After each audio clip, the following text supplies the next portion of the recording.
Okay, so hello everyone, and welcome again to another lecture for functional English. Alright, so in our previous lesson class, diba, we already know or we discussed about the differences between public speaking and as well as conversation, diba? And you also know the components of the speaking environment. You already know what is a podium, what is the difference between a podium and lectern, the different types of microphone, and so forth and so on. And also, you discuss the different public speakers, diba? The anchors, like presiders, lecturer, those are the different public speakers that you discussed earlier or before.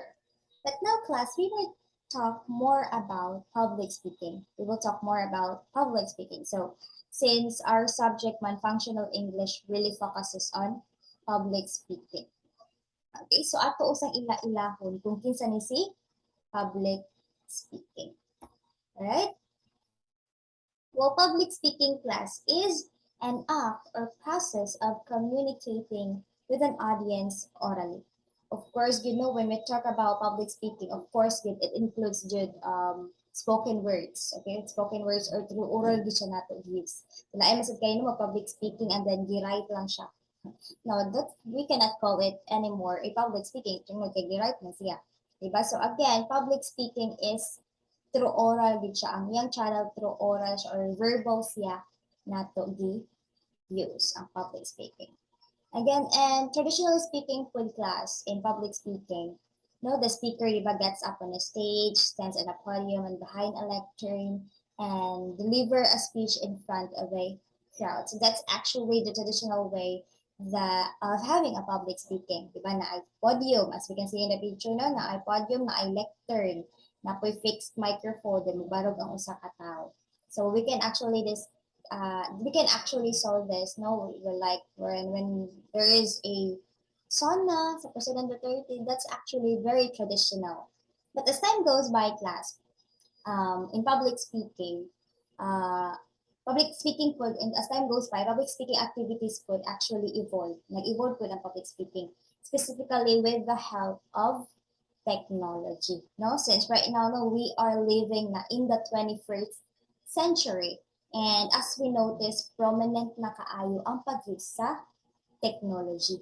Diba? Innovative na kaayo ka sa technology. Even ganito, a 6 years old baby or a 3 years old a 3 years old baby, makabalo na mo swipe og cellphones, makabalo na mo swipe og tablet, diba? Maganaan na sila, magduwa pa gani, no?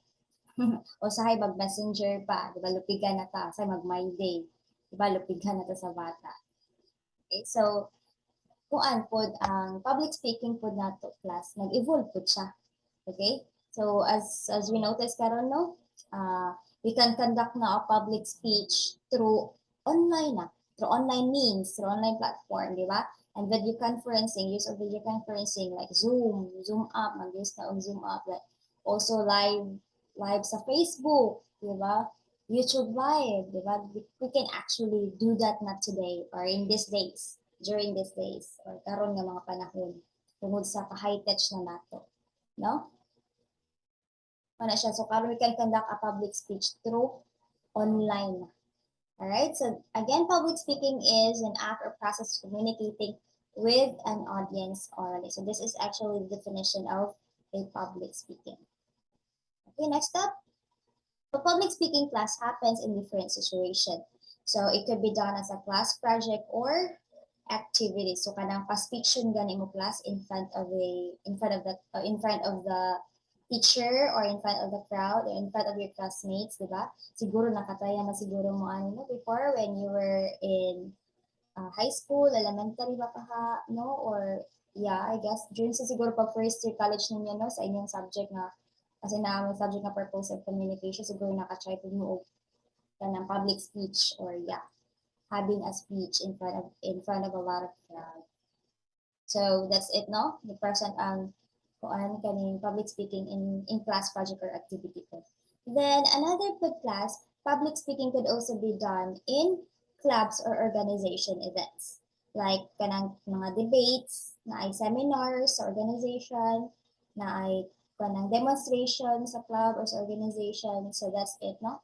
So, and also demonstration put in front of a class could also be um, situation put where public speaking is present. Then public speaking put class is also important put in your job interviews, okay? And also put during your internship presentation, which you will surely experience in the future. So, importante po na sila dihang mahina ang kaning public speaking.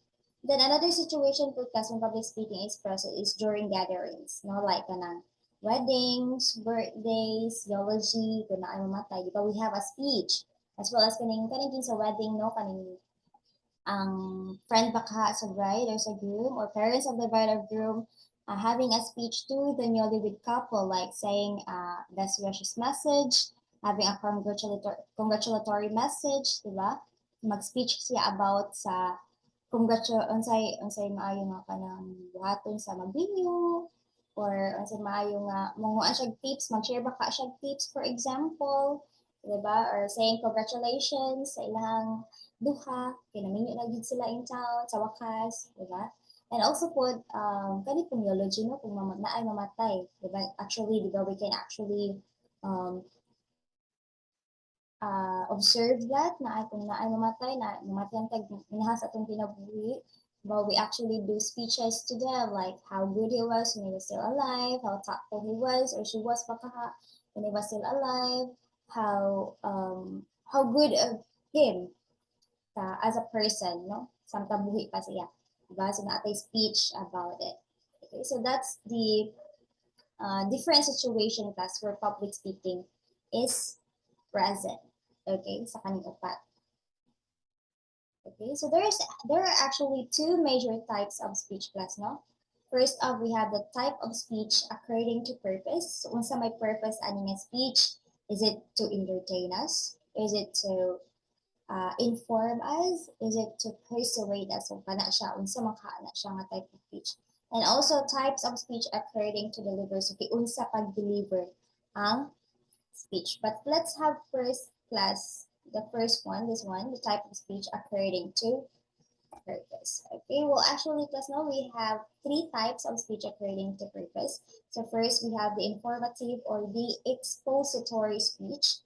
Okay, so don't confuse yourself with the term class no expository because this is just it means to just explain or it's just mean as informative. So just they actually have the same meaning. So synonymous lang ni silang duha, informative or kaning expository na term.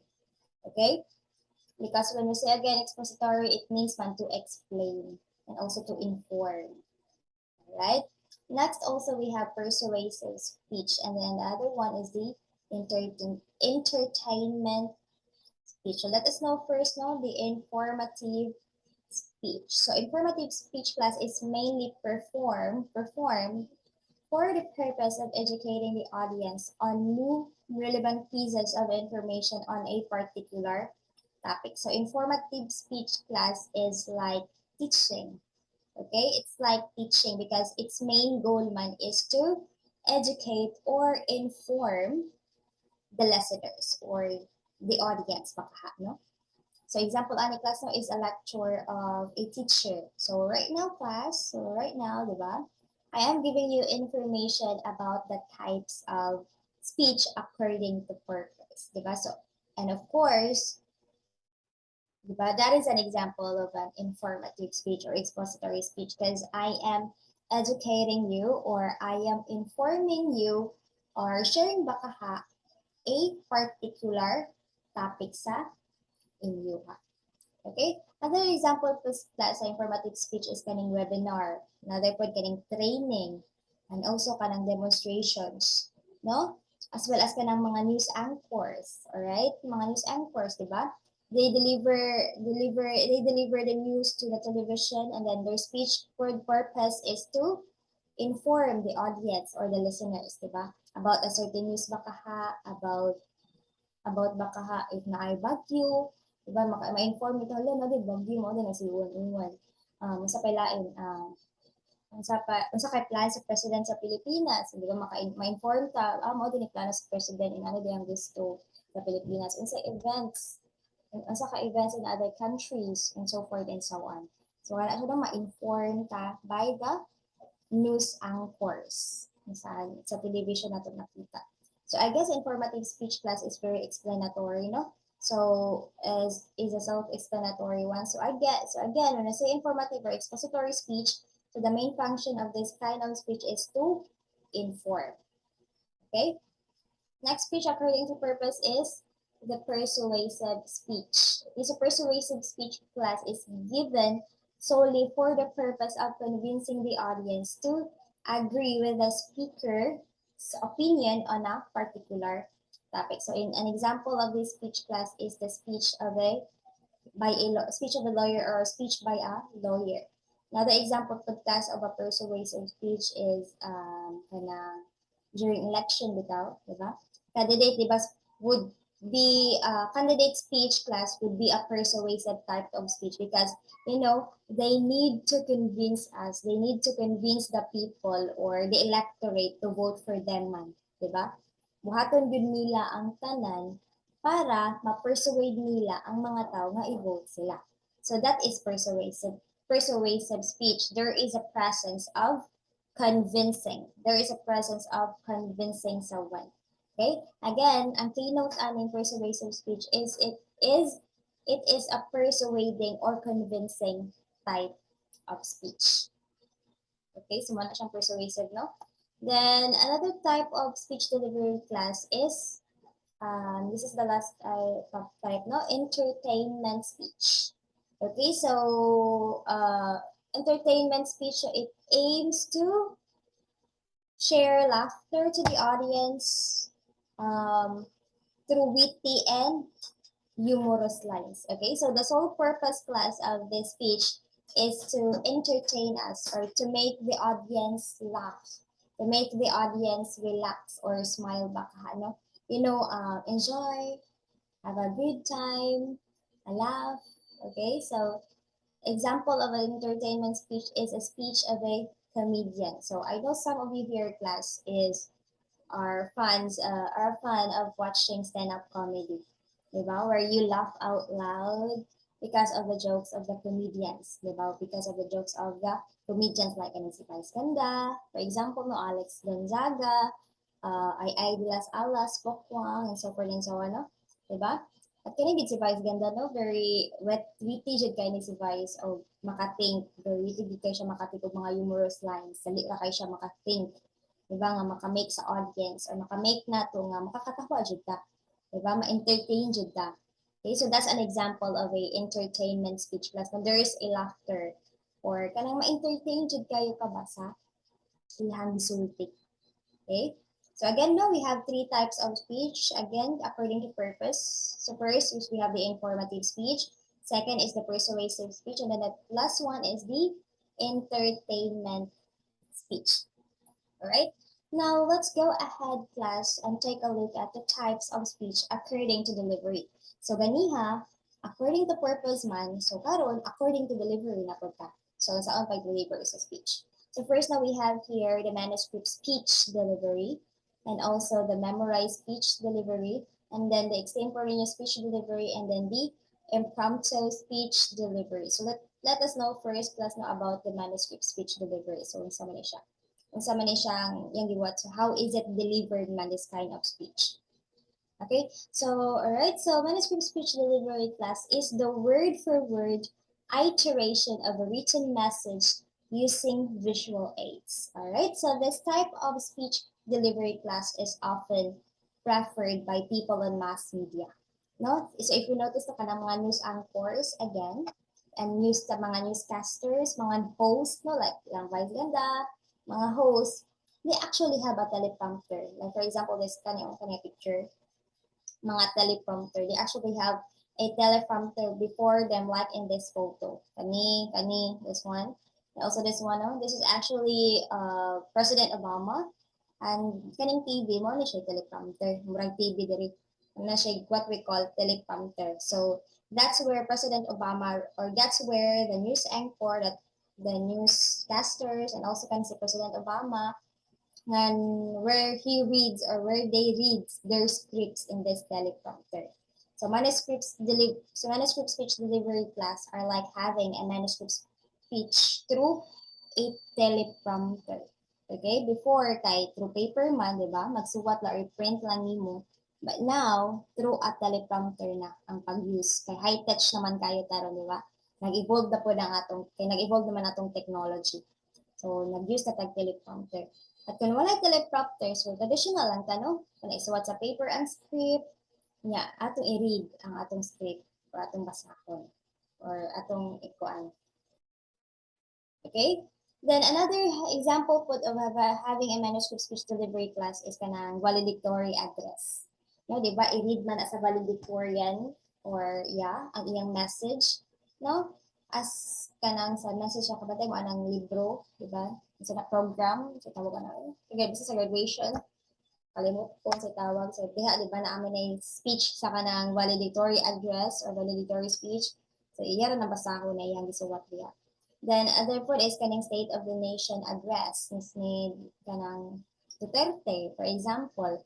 Ito po na siya script, manuscript speech ng kuan si Duterte. So, those are the examples class now of a manuscript speech delivery. So, anything na naayigunitan ng speaker, na speech, then that's what, or script rather, then that's what we call a manuscript speech delivery.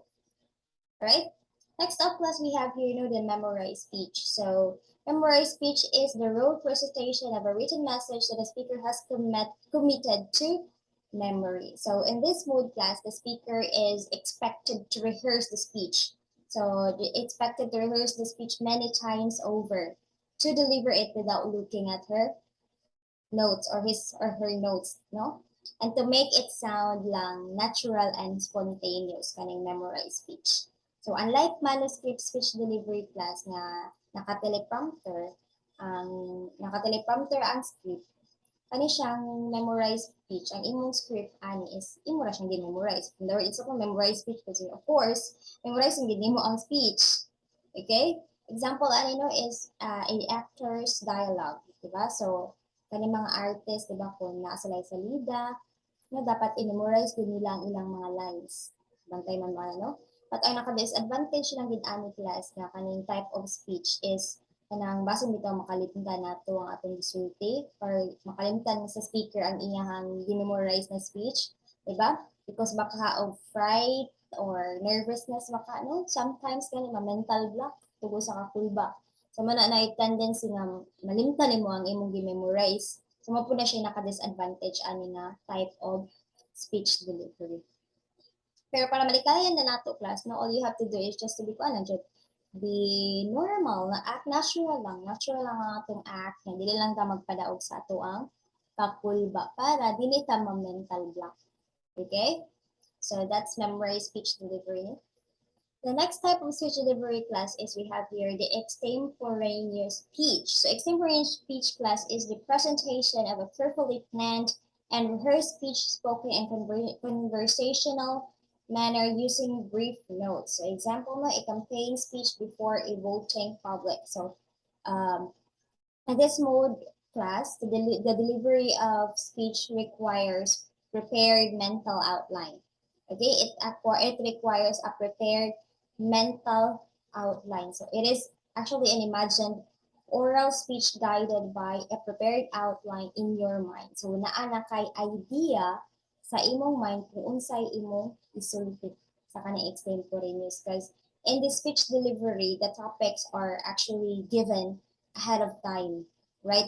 Before the delivery, or right before how you make a public speaking. So advance na siyang gihatag ang imong topic ani.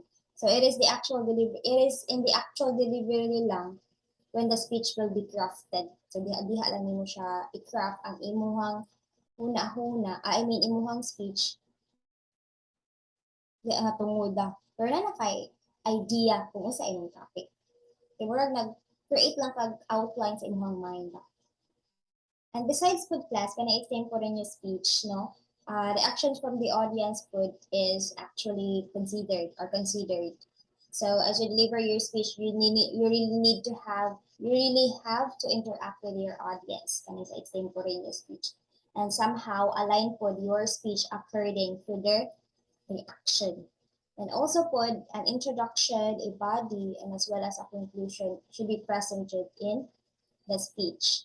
So So any speech class now, na-adjud ani nga part in introduction, body, and conclusion.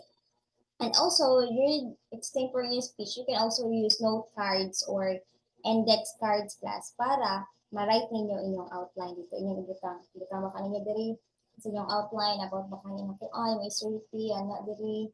So, di ba, magbutang ka o kuan outline sa imuhang index cards. Pwede na siya same sa manuscript speech delivery ha, or I mean sa yes, sa manuscript speech delivery nga imo siyang basahon. I mean yeah, imo siyang basahon word for word. No. Outline lang siya ang imong suwat sa katong imong index cards. Then mag-alibaka ka, or na kay outline nga, sundin ko. So that's an extemporaneous speech delivery. Okay? Next up, class, we have here the impromptu speech. Impromptu speech. So impromptu speech is the presentation of a short message without advanced preparation, and it's for people knowledgeable about the subject. So this one, class, now refers to unprepared presentation of ideas. So it solely considers and it is solely considers mental preparation. So no rehearsal ni siya class prior to delivery ang impromptu speech. Unlike extemporaneous naman kay outline nga i-prepare, di ba, makas topic. But ang kanang impromptu speech, wala siya kay idea, no idea at all of what will be your topic all about. No? And also this type of speech class also called as the spur of the moment. Spur of the moment speech ang tawag sa aming impromptu speech. Spur of the moment speech. For example, no, ani is a doctor's response to a question of a patient. So, mga ang patient sa doctor nga, do ko sa kuan, ana, sa nila ko kuan, kasi mahitabo, kasi kuan nani, no? So, response ang doctor. So, that's what we call impromptu. And also put a speaker structure response to a question during an open forum, no? So, there is an impromptu question, and then you're going to answer it, right? So, in that point, no, the speaker is wala kay balo if unsay gipangutana niya, if unsa ang question. So dapat he or she must be mentally prepare himself or herself, and how he is going to structure and excellently deliver or answer the question being asked by him or her. So dapat should mentally prepare ka sa imong itubag kung naay mangutana nimo in an impromptu way. Okay? Another example put kaning impromptu speeches class is kaning sa Miss Universe, di ba? Na impromptu questions na i-ask. Na impromptu question nga i-ask sa candidates or by the ladies, di ba? And also they will deliver or answer the question in an impromptu way pod, di ba? So somehow pod ang kanang impromptu speech mura po ni siya surprise speech, no? I-surprise ka sa mga pangutana nga wa nimo expect. Okay? So, muna siya, no? Impromptu. So that we actually have four speech according to delivery. So first we have the manuscript speech delivery, the memorized speech, the extemporaneous speech, and then the last one is we have the impromptu speech delivery. Okay? Now, next. Okay, so now class, there's actually a responsibility we have to do whenever we need to speak in public or whenever we speak in front of a crowd. So not a responsibility. So this responsibilities class can be called as ethics in public speaking. Okay? So this is called as ethics in public speaking. So let us define first, no, class, the term ethics. Unsa man kani siyang ethics? Kani ba ning murag duckling? No? Ethics baka na siya? No. Let's see. Okay, when we talk about ethics class, now we're talking about making judgment or decision between what we consider to be right or wrong in a particular situation or in a particular context. So ethics actually class refers to the having bitaw a morally acceptable values and behaviors. So wala siya ethics. So wala siyang meaning sa ethics. So morally acceptable values and behaviors. So may angay bihaton. So needed man siya ang ethics sa public speaking. It is because class manggod, when you're having a public speaking or when you speak in front of a crowd, your audience, di ba? Your audience not only needs to believe your message, but they also need to trust you as their message giver. Dili lang nga believe sila sa imong message, but also ni trust sila sa imo as ikaw may gikan sa ikuhaan nila sa message, ikaw may nag-deliver sa message, ni trust sila sa imong gisulti. Dapat good, um, you need to present yourself with ethical behavior, good, including in your speech para po makatrust gid sila. Dapat kuan jud kay ka imo ning ma-follow ning mga ethical behaviors. Right? So first up, no, ethical speaking or ethical behaviors that we possess, that you need to possess, no, is the following. So first up, we have the honesty or honesty. Of course, so you need to be honest, good, okay, on what you say or what you will deliver to your audience. You need to be honest with the material that you use in your speech, that you will include in your speech, baka as you deliver your speech to your listener, to your audience. So dapat honest gid ka ang tanan ng buhaton. And also pud dapat tinuod, no? Dapat tinuod ang atong gisulti sa daghang tao. Okay? You need to be clear with your speech and goal, your speech goal and supporting information. So dili ta magpataka og sulti para dili ta makamislead og information sa other nga tao. Alright? Then also put class is avoid plagiarism. Okay, so when we talk about plagiarism class, no, you are taking someone else's thoughts or ideas or statements, and then you don't give them credit for it. Wala ka ni credit sa ilahang um, pieces, so imuha ra siyang copy and then you paste it, no? So it is really important with lesson when you're writing a speech, you need to cite your sources. You need to cite your sources when you're writing a speech. Whenever you take another person's thoughts and ideas, so you need to indicate baka who owned that thoughts, who owned that speech, who owned that lines, diba? Or where those thoughts came from. Imo dyan na siya dapat i-cite.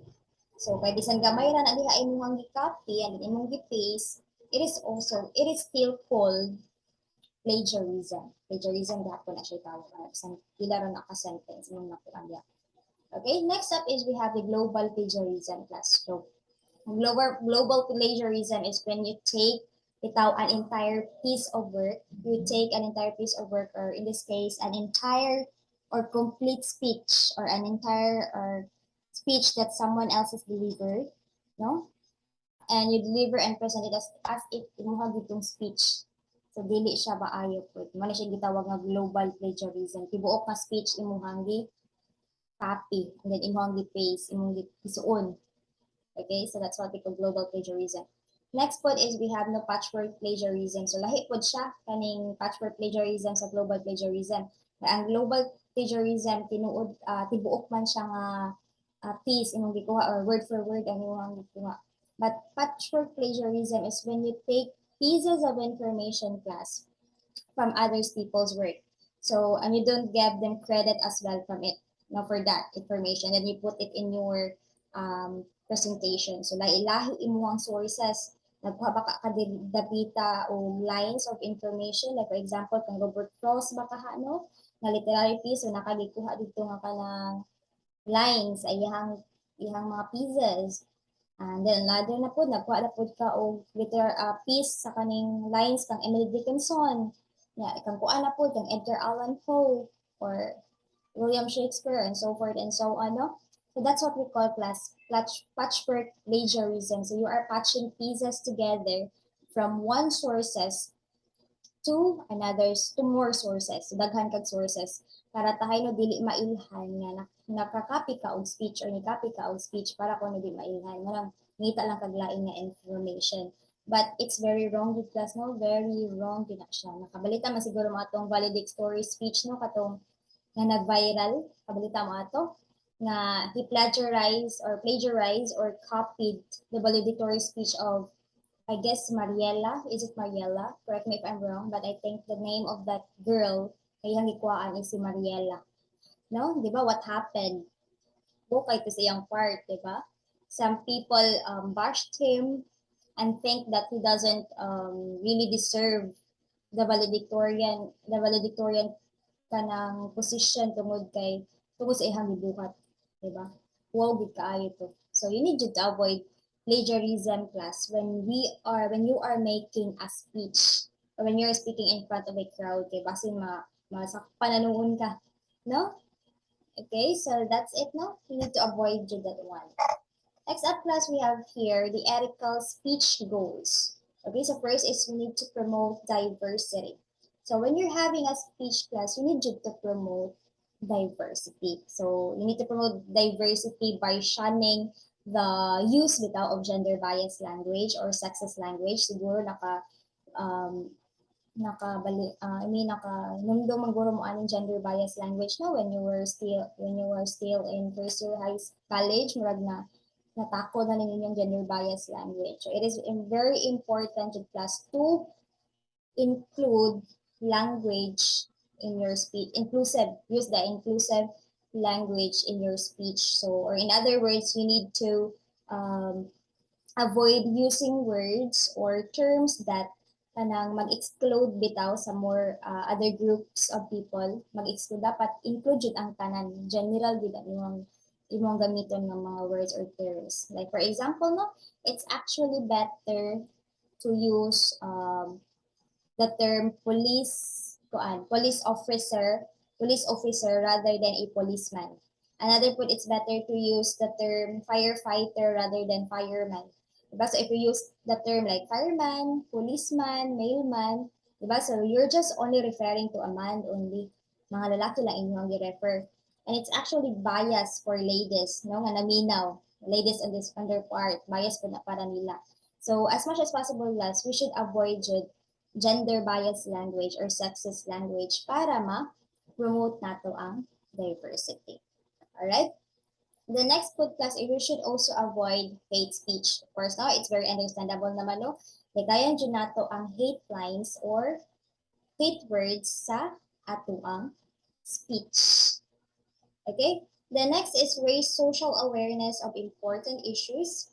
And also, you need to be respectful. Okay? You need to be respectful to the members of the audience. Dapat maogi ni siya ang ethical nga behaviors nga ato ang buhaton when we are delivering a public speech or we're delivering a speech to public. Alright, so I guess that tackles or no, that discusses all for today. So goodbye and thank you for listening, class.